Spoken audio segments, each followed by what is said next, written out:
Hey everybody, this is Brian from SurfGuru with your Mahalo Monday and Tuesday Surf Report, brought to you by the original Ron John Surf Shop in Cocoa Beach, Florida.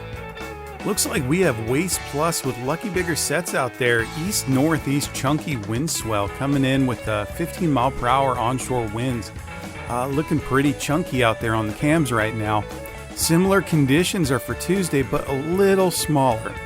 Winds are going to shift to the north, it looks like, for Wednesday, and cleaning things up a little bit, so there might be some decent rideable conditions. So if the weather holds, keep an eye on that. But I'll be back on Wednesday to give you an update. And as always, check out the cams. That's the best way to see what's going on out there in real time. And thanks again for checking out SurfGuru.